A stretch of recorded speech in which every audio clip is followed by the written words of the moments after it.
పాటు భారీ వర్షాలు కురిసే అవకాశం ఉందని హైదరాబాద్ వాతావరణ కేంద్రం హెచ్చరించింది. ఇవాళ రేపు చాలా చోట్ల ఉరుములు, మెరుపులు, ఈదురుగాలులతో కూడిన వానలు పడతాయని వెల్లడించింది.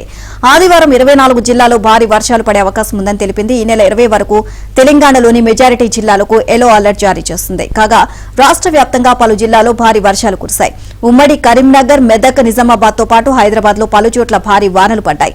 దీంతో లోతట్టు ప్రాంతాలు జలమయమయ్యాయి. రోడ్లపైకి వరద నీరు చేరడంతో వాహనదారులు ఇబ్బందులు పడ్డారు. పలు చోట్ల పంట పొలాలు నీట మునిగాయి. కరీంనగర్ జిల్లా చిగురుమావిడిలో అత్యధికంగా 16.9 సెంటీమీటర్లు, మెదక్ జిల్లా కేంద్రంలో 12.9, సంగారెడ్డి జిల్లా చౌట్కర్లో 10.5 సెంటీమీటర్లు, మెదక్ జిల్లా పాతూరులో 9.3, జగిత్యాల జిల్లా కొడిమ్యాలలో 9.2, కరీంనగర్ జిల్లా ఈదులగట్టెపల్లిలో 8.5 సెంటీమీటర్ల చొప్పున వర్షపాతం నమోదైంది.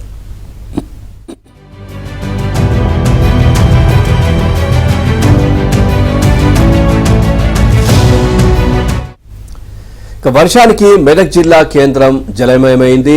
బెజ్జంకి మండలంలోని పలు గ్రామాల్లో పంట చేలు నీట మునిగాయి. ఆసిఫాబాద్ జిల్లాలో పిడుగులు పడి వేర్వేరు చోట్ల 2 మృతి చెందారు. ఆసిఫాబాద్ మండలం నందూప గ్రామానికి చెందిన దౌత్రే అంజన్న, కెరమరికి చెందిన చౌదరి రమేష్ పిడుగుపాటుకు మృతి చెందారు. నిజామాబాద్ కామారెడ్డిలో కురిసిన భారీ వర్షంతో పలు కాలనీల్లో ఇళ్లలోకి వర్షపు నీరు వచ్చి చేరింది. ఇక హైదరాబాద్ లో లంగర్ హౌస్, పటాన్చేర్, మెహదీపట్నం, హయత్ నగర్ ప్రాంతాల్లో భారీ వర్షం కురిసింది. మహారాష్ట్రలోని కృష్ణా బేసిన్ పరివాహక ప్రాంతాల్లో కురుస్తున్న వర్షాలతో సోమవారం నుంచి ప్రాజెక్టులకు మళ్లీ వరద పెరిగే అవకాశాలున్నాయని అధికారులు అంచనా వేస్తున్నారు. ప్రాజెక్టులను నిలకడగా వరద వచ్చి చేరుతుండటంతో ఆల్మట్టి నుంచి పులిచింతల వద్ద ఉన్న జల విద్యుత్ కేంద్రంలో విద్యుత్ ఉత్పాదన జోరుగా జరుగుతోంది.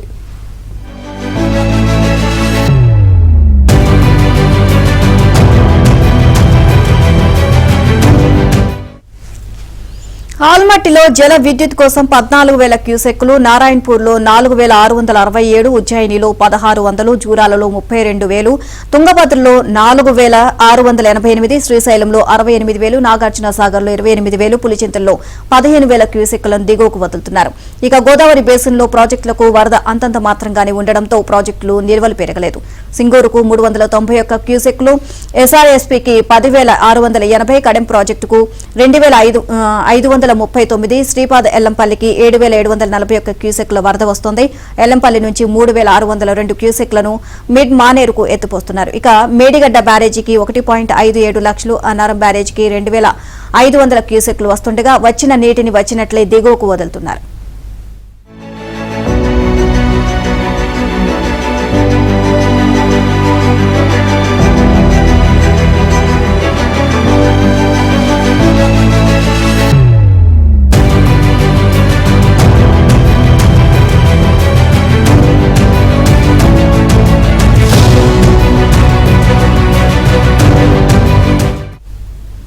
హైదరాబాద్ లో ఓవరాల్ గా వర్షాలకు సంబంధించి మరిన్ని అప్డేట్స్ మా కరెస్పాండెంట్ నుమాన్ అడిగి తెలుసుకుందాం. నుమాన్, తెలంగాణ వ్యాప్తంగా ఈ 2 రోజులు కూడా భారీ వర్షాలు కురుస్తాయని వాతావరణ శాఖ అధికారులు తెలియజేస్తున్నారు. ఓవరాల్ అప్డేట్స్ ఏంటి?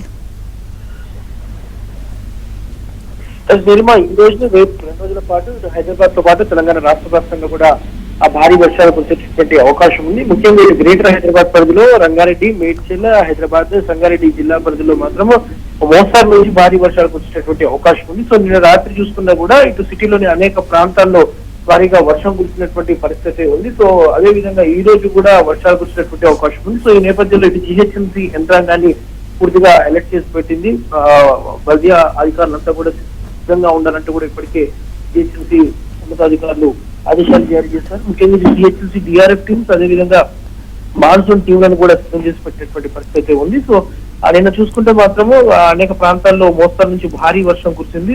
దాదాపు 5 నుంచి 6 సెంటీమీటర్ల వర్షపాతం హైదరాబాద్ నగర వ్యాప్తంగా నమోదైంది. సో ఈ రోజు రేపు కూడా ఏదైతే వర్షాలు ఇదే స్థాయిలో కురిసినటువంటి అవకాశం అయితే ఉంది. సో తెలంగాణలో దాదాపు 8 నుంచి 9 జిల్లాలకైతే ఆరెంజ్ అలర్ట్ ని ప్రకటించింది. దాదాపు 11 జిల్లాలకు ఎల్లో అలర్ట్ ని వాతావరణ శాఖ ప్రకటించినటువంటి పరిస్థితి ఉందని చెప్పవచ్చు. సో ఏదైతే ఇటు హైదరాబాద్ తో పాటు దాదాపు మొత్తం కూడా 8 నుంచి 9 జిల్లాల్లో మాత్రం ఈ రోజు భారీ వర్షం కురిసినటువంటి అవకాశం ఉందని వాతావరణ శాఖ అధికారులు హెచ్చరిస్తున్నారు.